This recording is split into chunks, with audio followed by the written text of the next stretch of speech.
నమ శివాయ. వీడియో చూస్తున్న వాళ్ళందరికీ thank you very much. Common man power మార్పు ప్రోగ్రామ్కి స్వాగతం. సో ఇక్కడ ఏంటి అంటే మనకి ముఖ్యంగా లాస్ట్ వీక్ నేను చెప్పిన దానికి అనేది కంటిన్యూషన్లో ఈ వీడియో చెప్పటం అనేది జరుగుతుంది.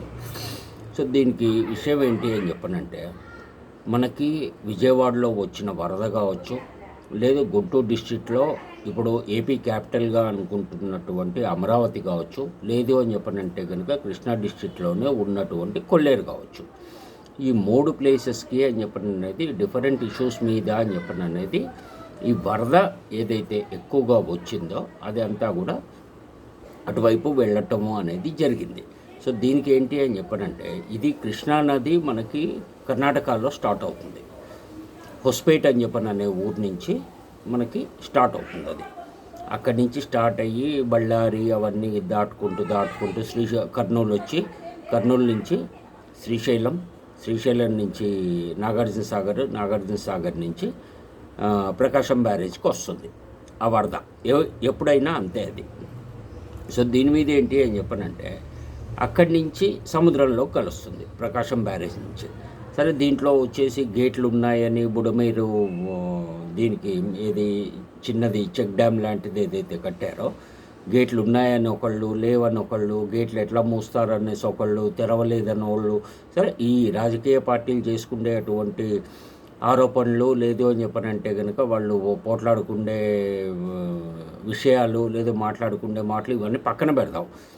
ప్రజలు టోటల్గా ఇబ్బంది పడ్డది ఏంటి అని చెప్పనంటే, ఓన్లీ విజయవాడ ప్రాంతంలో సింగనగర్ ఆ చుట్టుపక్కల ఉన్నటువంటి ఇళ్ళు మునిగిపోయినవి. దగ్గర 2 లక్షల నుంచి 2,50,000 ఇళ్ళు మునిగిపోయినాయి. కింద గ్రౌండ్ ఫ్లోర్లో ఉన్నాయి కావచ్చు, లేదు అని చెప్పనంటే కనుక మనకి ఓన్లీ గ్రౌండ్ ఫ్లోర్కే ఉన్నవి కావచ్చు, అపార్ట్మెంట్లు కావచ్చు, విల్లాలు కావచ్చు, గేటెడ్ కమ్యూనిటీలో ఉన్నవి కావచ్చు, లక్షల్లో కట్టుకున్న ఇళ్ళు కావచ్చు, కోట్లల్లో కొన్న విల్లాలు కావచ్చు, ఏవైనా కానీ వరదల్లో అనేది మునిగిపోవటము అనేది జరిగింది. కొన్ని సామాన్లు, ముఖ్యమైనటువంటి సర్టిఫికేట్లు, ఇంటి సామాన్లు, వంట సామాన్లు, ఇంకోటి బియ్యం, పప్పు, ఉప్పు అన్నీ కూడా పోవటం జరిగింది. ఇప్పుడు వీటన్నిటికీ అని చెప్పని అనేది గవర్నమెంట్ ప్రతి కుటుంబానికి ఈ వరదలు తగ్గేదాకా అని చెప్పని అనేసి ఏదో ఆహారం ఇవ్వటము, మంచినీళ్ళు ఇవ్వటం, పాలు ఇవ్వటము అని చెప్పని అనేది కాదు. ఇక్కడ ముందున్న టాస్క్ అనేది వేరు.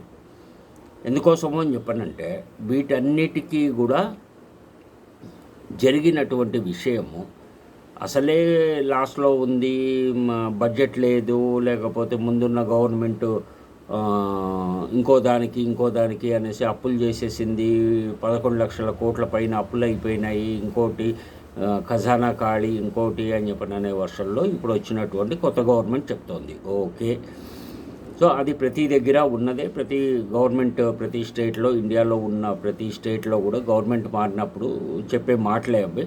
రూలింగ్లో ఉన్న పార్టీ ఓ రకంగా మాట్లాడుతుంది, అదే పార్టీ ఆపోజిషన్లో ఉంది అంటే ఇంకో రకంగా మాట్లాడుతుంది. అవన్నీ విని జనాలు పిచ్చోళ్ళు అయిపోతున్నారు తప్పించి అంతకుమించి జరుగుతున్నది ఏం లేదు. అయితే ఇక్కడ ఏంటి అని చెప్పనంటే, కృష్ణా బ్యారేజ్ నుంచి బుడమేరుకు వచ్చింది వరద. బుడమేరు నుంచి మళ్ళీ అది వెళ్ళి ఎక్కడది కొల్లేరులో కలవాలి. సో కొల్లేరులో కలవాలి అని చెప్పని అనేసి అన్నప్పుడు మళ్ళీ అక్కడేవో అడ్డం పెట్టారు, లేకపోతే ఒకటి టీవీ ఛానల్కి సంబంధించినటువంటి మనిషిది పవర్ ప్రాజెక్ట్ ఉంది, అటు నీళ్ళు వదిలామో అని చెప్పనంటే అటు ఆ పవర్ ప్రాజెక్ట్ మునిగిపోతుంది, ఇంకోటి అని చెప్పని అనేసి అక్కడ కట్టలాంటిది కట్టేసి అది అటు పోకుండా చేశారు. అందుకని అదంతా కూడా బ్యాక్ వాటర్ కింద కొట్టి అది కొండవీడు కొండవీడు వాగులోంచి అమరావతిలోకి వచ్చినాయి. అంటే ఇప్పుడు ఏదైతే క్యాపిటల్ సిటీ కట్టాలి అనేసి అనుకుంటున్నారో, రాజధాని ఆంధ్రప్రదేశ్కి, అక్కడికి నీళ్ళు వచ్చినాయి. అది టీవీలలో కానీ, దీంట్లో కానీ, సోషల్ మీడియాలో కానీ, యూట్యూబ్ ఛానల్స్లో కానీ, వేరే ఛానల్స్ వీళ్ళు అంతా చూపిస్తున్నదే. నేనైతే పర్సనల్గా వెళ్ళి చూసింది లేదు, బట్ చూపిస్తున్నది ఏంటి అంటే వీడియోలు కాబట్టి ఆ నీళ్ళల్లోనే నిలబడి ఇక్కడ ఐఏఎస్ క్వార్టర్లు ఉన్నాయి, ఇక్కడ కోర్టు ఉంది, ఇక్కడ అసెంబ్లీ ఉంది, ఇక్కడ సెక్రటేరియట్ ఉంది, ఇక్కడ ఎమ్మెల్యేస్కి వాళ్ళకి కట్టినటువంటి క్వార్టర్స్ ఇక్కడంతా కూడా నీళ్లు నిండిపోయినాయి. కోర్టుకు కూడా మనకి సెలవులు ఇచ్చారు, సెక్రటేరియట్ స్టాఫ్ రావట్లేదు, ఇంకోటి అని చెప్పని అనే వర్షంలో చెప్తున్నారు. సరే, ఇవన్నీ ఒక రకంగా అని చెప్పని అనేది చూసుకున్నాము అంటే అవన్నీ జరిగినాయి, కళ్ళ ముందు కనిపిస్తున్నాయి, అవన్నీ వాస్తవాలు.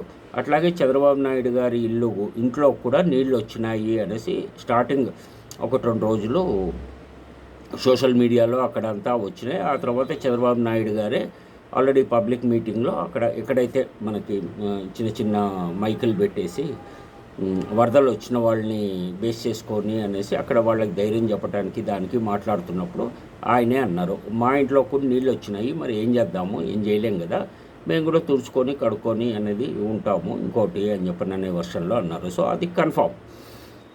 చంద్రబాబు నాయుడు గారి ఇంట్లో కూడా నీళ్ళు వచ్చినాయి అనేది కన్ఫామ్. అమరావతిలో కూడా నీళ్ళు వచ్చినాయి అనేది కన్ఫామ్. సో ఇప్పుడు ఏంటి అని చెప్పనంటే సెంట్రల్ గవర్నమెంట్ ఫైనాన్స్ మినిస్టర్ గారు మొన్న బడ్జెట్లో అమరావతి క్యాపిటల్ సిటీకి అనేసి 15,000 కోట్లు ఇస్తాము ఇంకోటి అనేసి ఏదైతే అనౌన్స్మెంట్ చేశారో పార్లమెంట్లో, ఈ సంవత్సరం బడ్జెట్లో అమరావతికి కేటాయించింది 15,000 కోట్లు అనేసి అన్నారు. తెలియక ఏంటి అని చెప్పనంటే ఆంధ్రప్రదేశ్ ప్రజలందరూ కూడా చాలా సంతోషించారు, సంకలు కొట్టుకున్నారు భజనగాళ్ళు, అది వేరే విషయం. అయితే ఇక్కడ ఏంటి అని చెప్పనంటే సెంట్రల్ గవర్నమెంట్ చెప్పింది, ఈ విషయం నేను ఇంతకుముందు కూడా చెప్పాను, సెంట్రల్ గవర్నమెంట్ వరల్డ్ బ్యాంక్ నుంచి అని చెప్పని అనేది 15,000 కోట్లు అమరావతికి అప్పిప్పించేదానికి అని చెప్పని అనేసి సెంట్రల్ గవర్నమెంట్ ఓ మాట చెప్తుంది వాళ్ళకి. అంది గ్యారంటీ కూడా అనలేదు అక్కడ. సెంట్రల్ గవర్నమెంట్ గ్యారంటీ ఇస్తుంది ఈ 15,000 కోట్లకి అనేసి కూడా చెప్పలేదు. వరల్డ్ బ్యాంక్కి యాజ్ ఏ సెంట్రల్ గవర్నమెంట్గా, సెంట్రల్ ఫైనాన్స్ మినిస్టర్గా మేము మాట చెప్తాము, వాళ్ళు వస్తారు మీ దగ్గరికి, మాట్లాడుకుంటారు, మీరు మాట్లాడుకొని ఆ అప్పు తీసుకోండి, మీ అమరావతి క్యాపిటల్ సిటీని కట్టుకోండి అని చెప్పని అనేటువంటి విషయం అక్కడ. సో మొన్న ఎప్పుడో వచ్చారు, మనకి వరదలు వచ్చి లేకపోతే ఇంకోటి అయ్యి కరెక్ట్గా 10 రోజులు అయింది. ఎందుకంటే పోయిన నెల 31వ తారీఖు రాత్రి నుంచి ఈ వరదలు స్టార్ట్ అయినాయి మనకి. సో ఈ 10 రోజుల్లో ఏంటి అంటే మధ్యలో వాళ్ళు రావటము లేదు, సెంట్రల్ మినిస్టర్ వచ్చేసి ఈ వరదలు ఎక్కడి దాకా వచ్చినాయి, ఏంటి, ఎంత నష్టం జరిగింది అనేసి హెలికాప్టర్లో సర్వే చేసుకోవటం, అది తెలంగాణలోనూ చేశారు, ఏపీలోనూ చేశారు. రెండుకి కలిపి ఇంత అమౌంట్, 2 స్టేట్లకు కలిపి ఇంత అమౌంట్ ఇస్తాము, దాని ద్వారా మీరు ఎంతైతే అంత చేసుకోండి ఇంకోటి అనేసి ఆయన చెప్పారు. మరి ఆ డబ్బులు వచ్చినాయా రాలేదా ఇంకోట అనే విషయాలు మనకు తెలియదు, ఎందుకంటే అవన్నీ కూడా పెద్ద పెద్ద విషయాలు కాబట్టి మైకుల ముందు చెప్పటము లేదు, కెమెరాల ముందుకు వచ్చి మాట్లాడటము వేరు, గ్రౌండ్ రియాలిటీలు వేరు. ఇది నేను ప్రతిసారి చెప్తున్నదే. డబ్బులు ఎవరిస్తారు ఏంటి అని చెప్పని అనే దాని మీద అని చెప్పని అనేది ఇచ్చినప్పుడు వాళ్ళు చెప్పరు, తీసుకున్నప్పుడు వీళ్ళు చెప్పరు. ఏది పని జరగలేదు ఇంకోటి అన్నప్పుడు మీరు మాకు ఇవ్వలేదు అని వీళ్ళు అంటారు, ఇచ్చినవి మీరు సరిగ్గా వాడలేదు కాబట్టి మేము లెక్క అడిగాం కాబట్టి మీరు లెక్క ఇవ్వలేదు కాబట్టి మేము మళ్ళీ మీకు ఇవ్వట్లేదు అనేసి వాళ్ళు అంటారు. ఈ రెండు వైపులా మధ్యలో ప్రజల్ని మధ్యలో కొట్టినట్టు కొడతారు స్టేట్ గవర్నమెంట్లు కానీ సెంట్రల్ గవర్నమెంట్లు కానీ. 2 చోట్ల ఒకే గవర్నమెంట్ ఉంది అంటే కొంత మటుకు మెయిల్ ఉంటుంది, లేదు అని చెప్పనంటే కనుక ఇది ఆ రకంగానే ఉంటుంది. అయితే ఇక్కడ ఏంటి అని చెప్పనంటే అమరావతిలో మనకి కట్టాల్సినటువంటి రాజధానికి దీనికి అని చెప్పని అనేసి గవర్నమెంట్ ల్యాండ్ కొంత, లేదు అని చెప్పనంటే కనుక ప్రైవేటు భూములు రైతుల దగ్గర నుంచి ఇంకోళ్ళ దగ్గర నుంచి పొలాలు అవన్నీ కూడా తీసుకున్నవి. 22,000 ఎకరాలు గవర్నమెంట్ భూమి ఉంది, అది కాకుండా మళ్ళీ ఒక 30,000-35,000 మధ్యలో ఎకరాల భూమి అక్కడ ఉన్న అమరావతి రైతుల దగ్గర నుంచి తీసుకున్నారు. ఇప్పుడు అదంతా కూడా మునిగిపోవటం జరిగింది. మరి ఇప్పుడు వరల్డ్ బ్యాంక్ డబ్బులు ఇస్తుందా ఇయ్యదా? సోషల్ మీడియాలో నేను చూసింది, యూట్యూబ్లలో నేను చూసింది ఏంటి అని చెప్పనంటే డబ్బులు ఇవ్వటానికి వెనక్కి వెళ్తుంది. ఈ వరద ముంపు ప్రాంతాల్లో మీరు అమరావతి కట్టారంటే ప్రజలు ఇబ్బంది పడతారు, లేకపోతే మా డబ్బులు మాకు వెనక్కి రావు ఇంకోటి అనేసి మీరు రాజధాని ప్లేస్ మార్చుకోండి ఇంకోటి అనేసి అన్నారు అనేసి వినికిడి. అది ఎంత మటుకు మారుస్తారు ఏంటి అని చెప్పిన విషయాలు మనకు తెలియదు. ఎందుకంటే అక్కడ ఒక దీని మీద అనేసి ఒక పార్టీకి సంబంధించిన వాళ్ళు చాలామంది అక్కడ భూములు కొనుక్కున్నారు, రియల్ ఎస్టేట్ బిజినెస్ చేయడానికి కావచ్చు, లేదు అపార్ట్మెంట్లు కట్టడానికి కావచ్చు, లేదు ఇంకో దానికి కావచ్చు, ప్లాట్లు చేసి అమ్ముకోవటానికి కావచ్చు, ఏదైనా రియల్ ఎస్టేట్ బిజినెస్ చేయడానికి అనేసి. ఇప్పుడు అది జరిగే అవకాశం లేదు. అట్లాగే ఇప్పుడు ఏంటి అని చెప్పనంటే లేదు. కాబట్టి ఇన్వెస్ట్మెంట్ చేయటానికి వచ్చేటువంటి ఫారిన్ ఇన్వెస్టర్లు, ఎఫ్డిఐ, ఫారిన్ డైరెక్ట్ ఇన్వెస్ట్మెంట్స్ చేయడానికి వచ్చేటువంటి ఫారిన్ కంపెనీలు ఎంత మటుకు ముందుకు వస్తాయి. ఎప్పుడైతే వరల్డ్ బ్యాంకే వెనక్కి వెళ్ళింది ఫండింగ్ చేయడానికి అన్నప్పుడు ప్రైవేట్ కంపెనీలు, ఇంటర్నేషనల్ కంపెనీలు ఎంత మటుకు అక్కడ పెట్టుబడి పెట్టడానికి వస్తాయి. ఇది ఒక పెద్ద క్వశ్చన్ మార్క్. అది ముందు ముందు కాలమే చెప్తుంది. దానికి మనం చేసేది చెప్పేది అంటూ ఏం లేదు. అది ఎవరికి వాళ్ళు ఆ ఒక ప్రజెంట్ ఉన్న గవర్నమెంట్లో ఉన్నటువంటి ముఖ్యమంత్రి కావచ్చు, మిగతా మంత్రులు కావచ్చు, వాళ్ళు ఏ రకంగా దాని మీద రియాక్ట్ అవుతారు, ఏ రకంగా వరల్డ్ బ్యాంక్ వాళ్ళని కన్విన్స్ చేస్తారు, లేదు సెంట్రల్ గవర్నమెంట్ని కన్విన్స్ చేస్తారు అనే దాని మీద బేస్ అయి ఉంటుంది ఇది. సో దానికి మనం చేసేది చేయగలిగింది ఏం లేదు. కాకపోతే ఏంటి అని చెప్పనంటే ఇక్కడ అమరావతిలో రియల్ ఎస్టేట్ బిజినెస్ చేయటానికి లేదు ఇన్వెస్ట్మెంట్ చేయటానికి అని చెప్పననేసి ఇటు గవర్నమెంట్ తరఫున ఇబ్బందే అవుతుంది, ప్రైవేట్ వాళ్ళు ఎవరు రాకపోవచ్చు ఇప్పుడు ఉన్నటువంటి సిచ్యువేషన్ని బేస్ చేసుకొని. అట్లాగే హైదరాబాద్ తీసుకున్నామో అని చెప్పనంటే కనుక ఈ చెరువుల పక్కన, నాలాల పక్కన, లేకపోతే ఇంకో దగ్గర అని చెప్పననేసి ఏవైతే రాజకీయ నాయకులు, అన్ని పార్టీలకు సంబంధించిన వాళ్ళు ఉన్నారు ఇక్కడ. ఏ ఒక్క పార్టీని తీసేయటానికి లేదు, ఏ ఒక్క రాజకీయ నాయకుడిని తీసేయటానికి లేదు. అన్ని పార్టీల నాయకులు రూలింగ్లో ఉన్నవాళ్ళు కొంచెం ఎక్కువ చేస్తారు, ఆపోజిషన్లో ఉన్నవాళ్ళు కొంచెం తక్కువ చేస్తారు. కబ్జాలు లేదు, దొంగ డాక్యుమెంట్లు లేదు అని చెప్పనంటే కనుక అధికారుల మీద వాళ్ళ మీద ప్రెషర్ పెట్టో, లేకపోతే డబ్బులు లంచం ఇచ్చో, ఇంకోటి ఇచ్చో, అప్రూవల్ తీసుకొని కట్టుకున్నవి ఇంకోటి అనేసి అది చాలా మటుకు కూలగొడుతున్నారు. ఇంకోటి అవుతోంది. దాంట్లో పెద్ద పెద్ద వాళ్ళు ఉన్నారు, అందరివి పోతూనే ఉన్నాయి. అపార్ట్మెంట్లు కావచ్చు, అండర్ కన్స్ట్రక్షన్లో ఉన్నవి కావచ్చు, దాని మీద ప్రైవేట్గా డబ్బులు చేసుకుంటున్న వాళ్ళు కావచ్చు, ఫంక్షన్ హాల్స్ కావచ్చు, స్కూల్స్ కావచ్చు, లేదా అపార్ట్మెంట్లు కావచ్చు, విల్లాస్ కావచ్చు, ఇంకోటి కావచ్చు, ఇవన్నీ కూడా మునిగిపోయినాయి, చాలా మటుకు ఉంటాయి. సో ఇప్పుడు అవన్నీ కూడా క్లియర్ చేస్తూ వెళ్తున్నారు. అది ఆగకుండా ముందుకు వెళ్తుందా, లేదు మధ్యలో ఆగుతుందా ఏంటి అనే విషయాలు అయితే మనకు తెలియదు, చూడాల్సి వస్తుంది. అయితే ఇప్పుడు ఇదంతా జరుగుతున్నది ఒకెత్తు. నెక్స్ట్ ఏమవుతుంది అని చెప్పనంటే తెలంగాణలో ఖమ్మం జిల్లాలో కంటిన్యూగా మళ్ళీ వర్షం పడుతుంది. భద్రాచలంలో గోదావరి నీటి మట్టం పెరుగుతోంది. భద్రాచలంలో పెరిగింది అంటే అది మళ్ళీ గోదావరికి వస్తుంది. గోదావరికి వచ్చింది అని చెప్పినప్పుడు గోదావరి నుంచి మళ్ళీ సముద్రంలోకి వెళ్ళేటప్పుడు మళ్ళీ ఈస్ట్ గోదావరి, వెస్ట్ గోదావరిలో ఉన్నటువంటి లంక గ్రామాలు, లేదు ఇంకా వేరే చిన్న చిన్న ఊర్లు, లేదు ఇంకోటి ఏదైతే నదీ పరివాహక ప్రాంతంలో దగ్గరలో ఉన్నాయి, విజయవాడకి దగ్గరలో ఉన్నట్టుగా అట్లా ఉన్నాయంటే అవన్నీ మునిగినాయంటే ఏంటి పరిస్థితి? అట్లాగే శ్రీకాకుళంలో బాగా వర్షాలు పడి ఇదేటప్పటికి ఇటు ఆంధ్రాలో, విజయవాడ చుట్టుపక్కల, గుంటూరు, ఇంకో దగ్గర అనేది ఆల్రెడీ రైతులు నష్టపోయారు.